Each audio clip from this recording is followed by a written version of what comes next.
Frityrestik bagværk, det er noget bøvl, hvis det er sådan, at du har almindelig kogerej. Enten så er det ikke bredt nok, eller også bruger du en frityregryde, hvor der næsten ikke kan være noget bagværk i den der lille rist.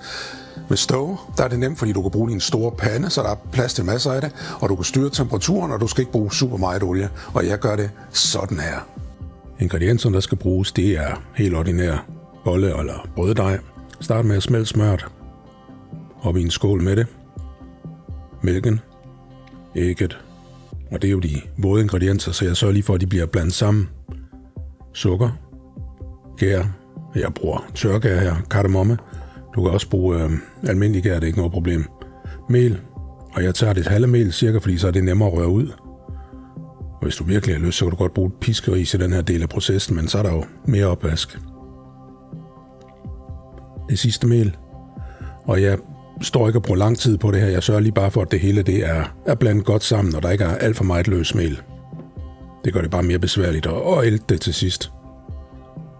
Ud på bordet, og jeg strækker, og jeg folder. Det er sådan lidt dejen, den klister lidt i starten. Strækker og folder, og det bliver jeg simpelthen bare ved med.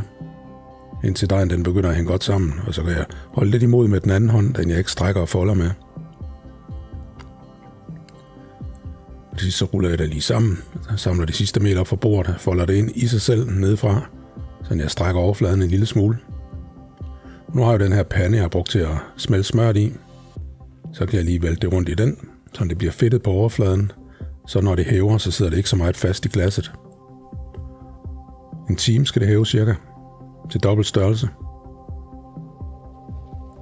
Bare man havde timelapse i virkeligheden. Olie ud på bordet.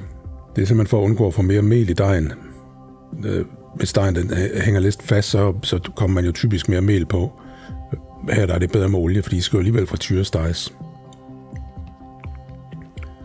Presser den bare lidt flad, og så bruger jeg en kagerulle. Ja, jeg ved det godt, jeg har glemt at få købt det ind stadigvæk. Det er efterhånden ved at være et tema i de her videoer, men en flaske den er jo lige så god.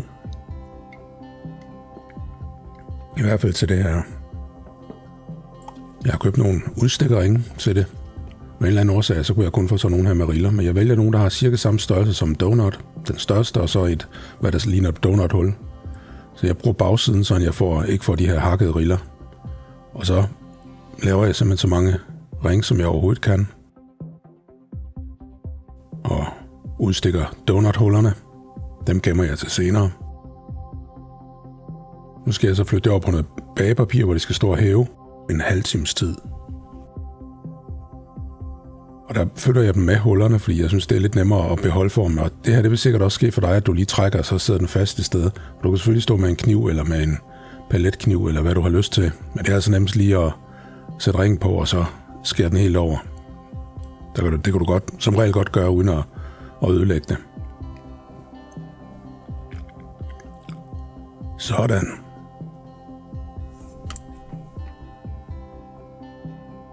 Og det sidste, det folder jeg bare sammen, og så skal det lige stå og vente et kvarter. Altså, det kan ikke rulles ud med det samme, det skal lige stå og vente. Donuthullerne, de går til side. Det er jo, dem kan man også frityrestege.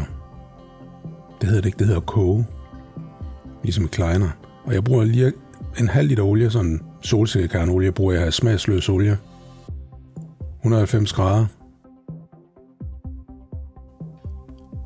Kommer dem i. Efter et minut til halvanden, afhængig af hvor brun du vil have dem, så vender jeg dem. Giver dem det samme, og så op på en rist. Og du kan godt koge dem ved 180 eller 200 grader. Det er sådan lidt afhængigt af, hvad du synes, hvor brune de skal være, og hvor lang tid det skal tage. Og de sidste der, den klump, jeg har lagt til side, den ruller jeg så også lige ud. Donuthullerne. Dem kan man så lige bage, mens man ordner det sidste. De skal have cirka 1 minut til halvanden og vendes.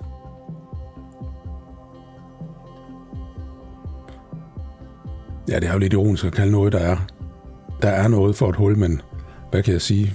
Det hedder det.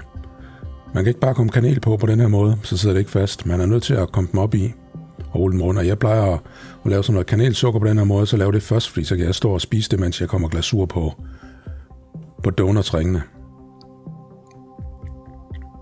Og det er jo vigtigt at have noget at hygge sig med. flormelis, vi skal til at lave glasuren, mælk, smeltet smør, vaniljesukker. Og det er jo sådan anderledes fra en normal dansk glasur, det her, der er smeltet smør i. Den skal simpelthen bare røres fri for klumper, og det er en tynd glasur. Du kan godt lave den tykkere, så får du et tykkere lag på dine donuts.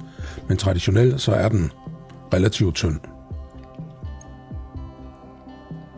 Dyp dem i.